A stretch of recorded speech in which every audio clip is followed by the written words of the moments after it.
Hello students, welcome to life at AMU. मैं हूँ सैयद फजील और जैसे मैंने बोला था कि प्रिपरेशन के लिए एक और वीडियो मैं बनाऊंगा, तो इस वीडियो में पहले वीडियो बताई थी उससे भी अच्छी बातें लाया हूँ मैं, और जो रह गई थी मतलब एक वीडियो में तो बता नहीं सकते कैसे एंट्रेंस क्लियर कर दें या एंट्रेंस के लिए कैसे प्रिपेयर करें।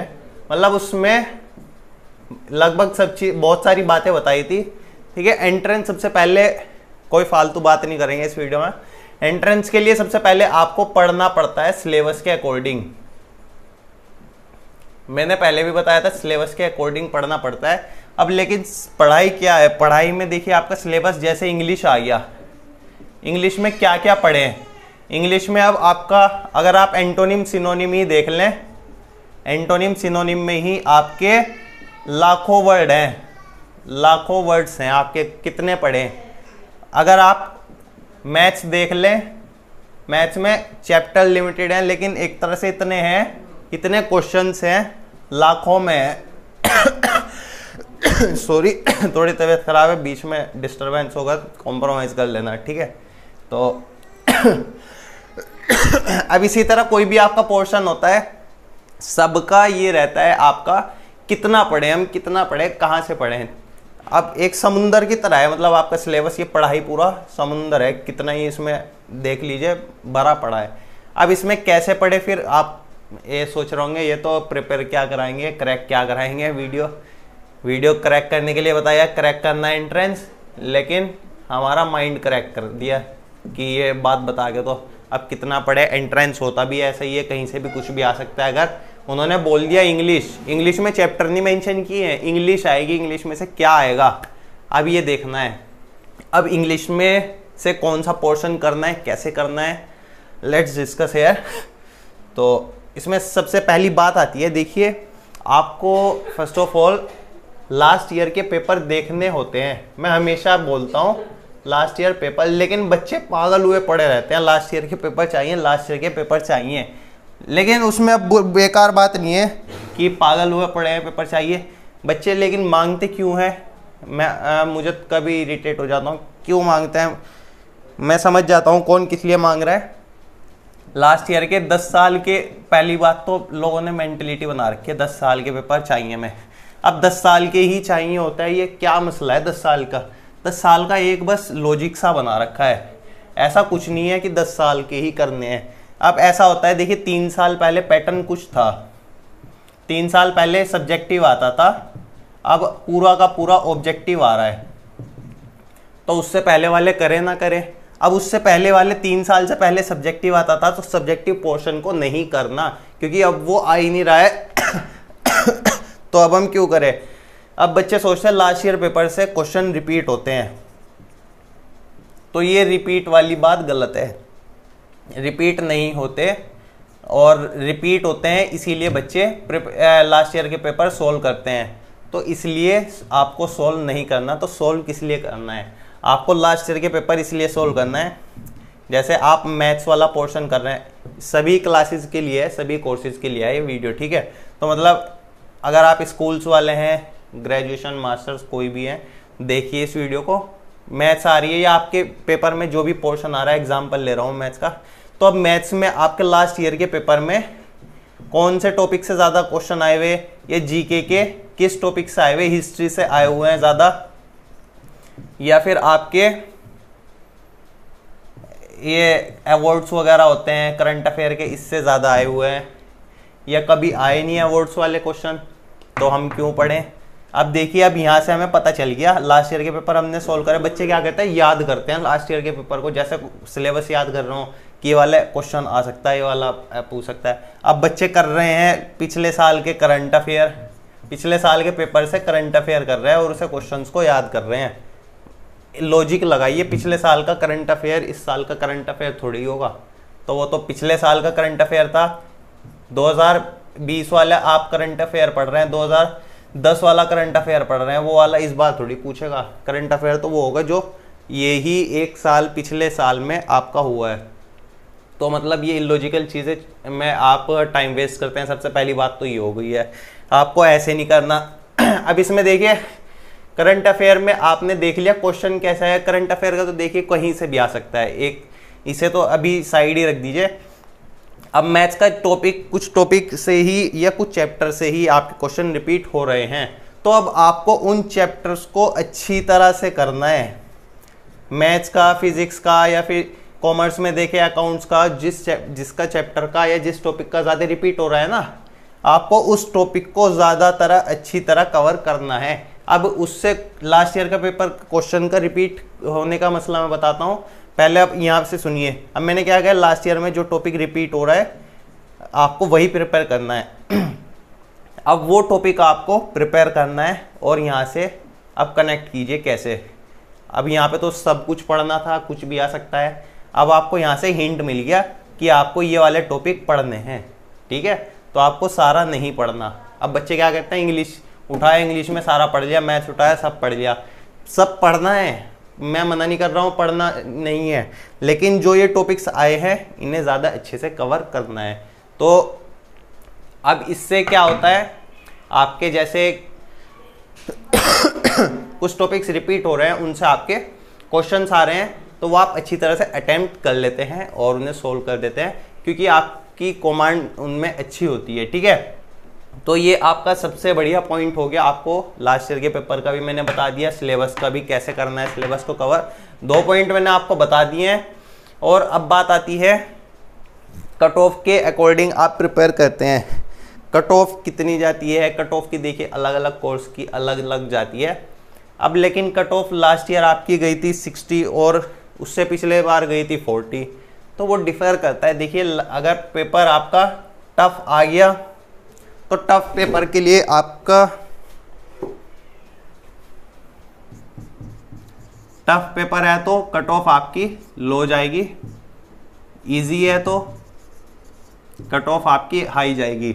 मतलब अगर इजी है तो 60 जा रही है, टफ पेपर है तो 40 जा रही है। तो पेपर पे डिपेंड करता है, वो आपका पेपर कैसा होगा उस पर आपका डिपेंड करेगा, ठीक है। अब इसके बाद आपकी बात आती है कि कितना टारगेट लेके चलना है हमें।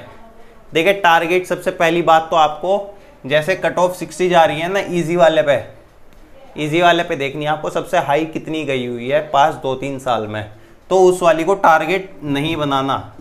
60 गई है जैसे, उससे आपको 15 नंबर ज़्यादा का बनाना है टारगेट। 75 का बनाएंगे ना तो 15-20 नंबर कम ही आते हैं। देखिए आप हमेशा देख लीजिएगा, आपको लगेगा पेपर मैंने 60 का कर लिया, घर आके पता लगता है 30-35 भी नहीं आ रहे हैं, 40 भी नहीं आ रहे हैं। तो पेपर में बैठ के लगता है, वहाँ पे हम 10 क्वेश्चन भी कर देते हैं ना, तो हमें लगता है बहुत सारे अटेम्प्ट कर लिए, बहुत सारे अच्छे कर दिए हमने, सही कर दिए हैं। जब आगे जोड़ते हैं तो कम बैठते हैं बिल्कुल एकदम। तो आपको टारगेट अच्छा खासा लेके चलना है। इसके बाद आपको करना क्या है, वहाँ पर जैसे पेपर आ गया, आपको पेपर में क्वेश्चन आ ही नहीं रहे हैं, आपने 60 कर लिए। अब निगेटिव मार्किंग का मैं बताता हूँ। निगेटिव मार्किंग का बहुत इंपॉर्टेंट रोल होता है। ऐसा 20-20, 25-25 नंबर निगेटिव में चले जाते हैं बच्चों के। तो अब क्या करना है, निगेटिव में अब कुछ बच्चों का लॉजिक होता है 4 में से 1 ठीक हो गया तो बराबर तो हो ही जाएंगे, अगर 2 ठीक हो गए तो 1 नंबर फ्री का मिल जाएगा, ठीक है। तो वो स्कीम कब लगानी है, अभी नहीं लगानी, मैं अपने रिस्क पे करना, मैं बस बता रहा हूँ। देखिए अगर आपको लग रहा है पेपर की कट ऑफ आपकी नॉर्मली 50-60 जाती है, आपके आ रहे हैं मार्क्स 40, लेकिन आपको लगता है 40 पे मेरी वेटिंग क्लियर हो ही जाएगी, तो आपको तब अटैम्प्ट नहीं करने और बाकी क्वेश्चन छोड़ देना है। अगर 60 कर लिया आपने, आपको लग रहा है आसपास ही हूँ मैं कि इतने पे होगा नहीं होगा, तो आपको रिस्क नहीं लेना, इतने ही अटैम्प्ट करने, बाकी जो कंफर्म नहीं है उन्हें अटैम्प्ट नहीं करने। अब एक और सिचुएशन आ जाती है, देखिए 4 ऑप्शन होते हैं, तो 4 में से आपको लगता है 3 भी नहीं है, 2 भी नहीं है, 1 है या 4 है, तो आपको लगता है 4 में से अब तो मेरे पास 2 ऑप्शन बचे हैं, तो अब तो ज़्यादा चांस है मेरे ज़्यादा सही होंगे। कि पहले तो अगर मैं 1 लगा देता तो 25% चांस से 75 मेरे कट हो जाते, अब मैं 1 या 4 में से लगा दूंगा तो मेरे 50% चांस सही होने के हो रहे हैं। ये मत देखिए 50% सही हो रहे हैं, 50% गलत होने के भी हो रहे हैं आपके। आधे चांस है कि आपका मार्क्स कट जाएगा। तो रिस्क मत लेना जब तक आपका बिल्कुल श्योर ना हो। तो अगर आपके लग रहा है बिल्कुल 30 नंबर ही आ रहे हैं, बिल्कुल होगा ही नहीं हमारा तो एंट्रेंस, तब फिर शुरू हो जाना। अब लेकिन तुक्का भी कैसे मारना है या फिर ये गलत सलत भी कैसे अटेम्प्ट करने हैं। अब आप क्या करते हैं कि बुकलेट होती है क्वेश्चन पेपर, उसे करते हैं बंद, एकदम बंद करके साइड में रख दी। अब OMR को भरना शुरू कर देते हैं, भरे जा रहे हैं कि हमें तो वैसे भी तुक्का मारना है, A लगाएं, B लगाएं, C लगाएं, कोई फर्क नहीं पड़ता, या हम C कर दे या B कर देते हैं। तो ऐसा भी नहीं करना। अब इसका भी तुक्का मतलब मारना है अगर आपको, तो उसमें आपको एक चीज़ करनी है। देखिए, सबसे पहले आप क्वेश्चन रीड करें। आपको लगा क्वेश्चन हमने तो ये तो कभी सुना ही नहीं है, बिल्कुल वर्ड मीनिंग है, वर्ड मीनिंग ही ले लीजिए कोई, ठीक है। ये वर्ड दे रखा है, इसका पूछ रखा है सिनोनिम बताइए। अब इसके 4 ऑप्शन दे रखे हैं, ठीक है। अब 4 में से आपको लग रहा है ये वर्ड तो हमने कभी सुना ही नहीं है। अब चारों ऑप्शन को ध्यान से पढ़िएगा, चारों ऑप्शन को क्या करना है, ध्यान से पढ़ना है। फिर आपको उसमें से देखना है कि वर्ड है, जैसे कोई भी वर्ड है, ठीक है। ब्यूटीफुल ही ले लीजिए, ब्यूटीफुल से आप कोई आधा वर्ड कर लीजिए, ब्यूटी, ठीक है। इस तरह से आप वर्ड ब्रेक कीजिए, इससे क्या सेंस आ रही है, इसका वर्ड देखिए, इसे थोड़ा ब्रेक वगैरह करके देखिए। अब कौन सा मैच कर रहा है, ये आपको लगता है ये तो बिल्कुल ही नहीं होगा, ये भी नहीं होगा, ये भी नहीं हो सकता, ये हो सकता है। तो इस तरह से आपको लॉजिक लगा के सोल्व करना है। तो इंग्लिश का एग्जाम्पल लिया, ऐसे ही आपको और चीज़ों के करने हैं। करंट अफेयर आ गया, करंट अफेयर में कह दिया कि ये वाला अवार्ड किसे मिला है, अब ऑस्कर पूछ लिया। अब आप उसमें दे रहे हैं आपके सोशल वर्कर दे दिए या फिर प्राइम मिनिस्टर दे दिए।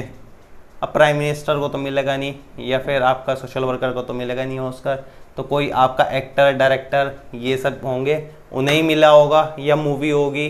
तो ऐसे लॉजिक लगाया करिए, तो इस तरह से बहुत सारे क्वेश्चन सॉल्व हो जाते हैं। ये मैंने पर्सनली अप्लाई कर रखा है और मेरे बहुत सही हुए हैं। मतलब एक बार तो 5 वर्ड मीनिंग कंटिन्यू सही हो गए थे मेरे, 5 मतलब स्टार्टिंग के 5 ही थे, इस तरह से कभी वर्ड सुने भी नहीं थे।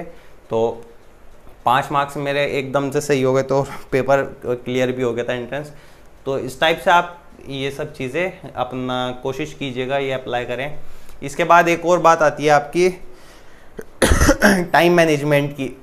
टाइम मैनेजमेंट देखिए, मैं अगर पर्सनली बताऊं तो, या पर्सनली क्या नॉर्मली बताऊं, जो AMU में टाइम दिया जाता है एंट्रेंस के लिए बहुत एनफ दिया जाता है। मतलब आप उसमें मैनेज कर सकते हैं, आपके लिए कम बिल्कुल नहीं पड़ेगा। मैं अगर बताऊं आपको, अगर आप सही से ले चलें टाइम मैनेजमेंट, आप पेपर लास्ट ईयर के पेपर से भी कर सकते हैं। लास्ट ईयर के पेपर सोल्व कीजिए तो मॉक टेस्ट आप दीजिए, मॉक टेस्ट मिल जाते हैं ऑनलाइन वगैरह, या आप प्रैक्टिस कर सकते हैं। जैसे कोई गाइड है आपके पास, गाइड के लिए मैं कहूँगा कोई गाइड ले लीजिए। सिर्फ गाइड से मत किया करिए, गाइड एक बस गाइड ही होती है, गाइड का मीनिंग पढ़ लेना। गाइड करती है बस आपको राह दिखाती है, ठीक है। चलना नहीं सिखाती, राह दिखाती है। चलना आपको खुद पड़ेगा, राह तो उसने दिखा दी। तो राह देखने से क्या होता है, ठीक है राह जा रही है, आप गए नहीं तो पता ही नहीं है कैसी है, आगे क्या है। तो इसलिए गाइड एनफ नहीं है, तो आपको साइड बुक्स भी लेनी पड़ेंगी। साइड बुक्स कैसे होती है, जैसे रीजनिंग के आप RS अग्रवाल वगैरह इस तरह से ले लें। अब जैसे 11th वगैरह के लिए, BTech वगैरह के लिए कर रहे हैं, तो आप NCERTs प्रेफर करें। मतलब जिसकी भी NCERTs होती हैं, मेन बुक्स होती हैं, उन्हें आप प्रेफर कीजिएगा। अब उसके बाद आपको सही से प्रिपेयर करना है, टाइम मैनेजमेंट का बहुत ख्याल रखना है। टाइम देखिए मैंने बताया कि एनफ होता है आपके लिए, क्या कहते हैं, कमी नहीं रहेगी। लेकिन अगर आप सही से प्रिपेयर नहीं करेंगे, आपके लिए टाइम हमेशा कम पड़ेगा। और जिसका एंट्रेंस क्लियर नहीं होता है, मैं ये सच बात बता रहा हूँ, वो कभी नहीं रोता। जिसका एंट्रेंस क्लियर नहीं होता वो नहीं रोता ज़्यादातर मतलब मेजर केसेस में, जिससे टाइम कम पड़ता है, क्वेश्चन आ रहे होते हैं, मतलब क्वेश्चन आ रहे होते हैं बट टाइम से आप आउट चल रहे होते हैं, ठीक है। तो उसमें आपको बहुत दुख होता है, बहुत ज़्यादा दुख होता है। ये भी मेरे साथ इंसिडेंट हुआ है, ठीक है। तो रोया नहीं था लेकिन मैं तो रोया नहीं था उसमें तो, लेकिन आपको टाइम का बहुत ज़्यादा ख्याल रखना है। और कल से वैसे स्टार्ट हो रहे हैं AMU के एंट्रेंस, और बाकी 1 महीने तक लगभग चलते ही रहेंगे। अगर आप नेक्स्ट ईयर के लिए देख रहे हैं तो आपके पास टाइम अच्छा खासा है, आप प्रिपेयर कीजिए। या बाय चांस इस बार आपका एंट्रेंस क्लियर नहीं हो पाया तो इसे वीडियो को सेव करके रखिएगा, बाद में देख लीजिएगा, बाद में गाइड करेगी। अब ये निगेटिव पॉइंट नहीं है कि मैं बोल रहा हूँ कि आपका एंट्रेंस क्लियर नहीं हो पाया। 4-5 हज़ार अगर बच्चे इस वीडियो को देख रहे हैं तो ये मान लीजिए 100-200 का 500 का मुश्किल से होता है, क्योंकि सीट्स इतनी होती है, सीट्स बहुत कम होती हैं, ठीक है। अब ऑलमोस्ट सब इम्पोर्टेंट बातें बता दी हैं आपको। ये आपके एडमिट कार्ड वगैरह फ़ोटोज़ वगैरह से इसे ध्यान से लेके जाइएगा। एक ID प्रूफ भी ले जाइएगा, 2 फोटो लेके जाने हैं वहाँ पे। एडमिट कार्ड कलर्ड नहीं हो तो चलेगा, ब्लैक एंड वाइट भी चल जाएगा। मोबाइल वगैरह मत ले जाइएगा, और कुछ ब्लूटूथ वगैरह ये सब होशियारी मत कीजिएगा। मतलब टीचर्स आपसे ज़्यादा ही होशियार होते हैं, एक्सपीरियंस होते हैं, तो ये सब चीज़ें मत कीजिएगा। और बहुत अच्छे से, बहुत कूल काम हो के आपको एंट्रेंस देना है। टेंशन नहीं लेना है, ये नहीं सोचना मेरा होगा नहीं होगा, ये सोचना है हो जाएगा, कोई बड़ी बात नहीं है। और वीडियो को लाइक कीजिएगा, नए हैं तो चैनल सब्सक्राइब तो खुद ही कर देंगे, कहने की ज़रूरत नहीं है।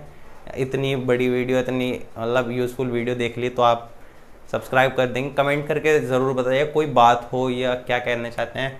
बाकी पर्सनली आप इंस्टाग्राम पे आप मुझे फॉलो कर सकते हैं सैयद फजील के नाम से। वीडियो देखने के लिए थैंक यू।